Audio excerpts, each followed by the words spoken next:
Influence is far easier, less risky, and profoundly more effective than military weapons when conducted in our globally connected world. Chairman Mao Zedong, whose legacy is carried by Chairman Xi Jinping and the current Communist Party elites, describe it as warfare without bloodshed. I call it simply influence.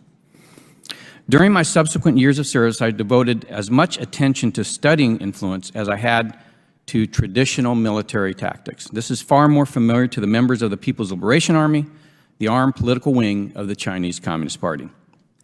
Today, the Chinese Communist Party and its proxies wage a global political war to influence the face of human civilization, using the tools of statecraft, business, economics, trade, finance, academia, and especially technology. Chinese companies working on behalf of the Chinese Communist Party influence American businesses and financial institutions with seductive promises.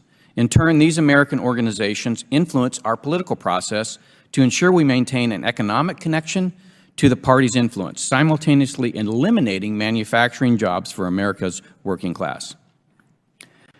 Our universities and educational system are influenced economically with grants and Chinese student tuition. Our best and brightest scientists are influenced to move technology to China. State, local, and federal politicians are influenced by Chinese investment and the often unfulfilled promise of jobs in their districts. Apps like Temu harvest user data, while other technology platforms like TikTok influence our thoughts and behaviors by sowing distrust of our political system, encouraging partisanship, and indoctrinating our younger generation with a CCP-oriented worldview.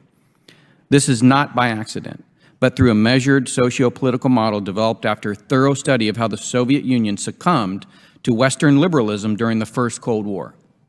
The Chinese Communist Party recognized to undermine our republic, they must first establish a facade of friendship and cooperation, positioning themselves as partners on issues such as climate change and peace, while clandestinely manipulating the mechanisms established in the aftermath of World War II to expand their influence and control. Their goal is to impose a system that, though seemingly free on the surface, mirrors the oppressive principles of the Soviet Union.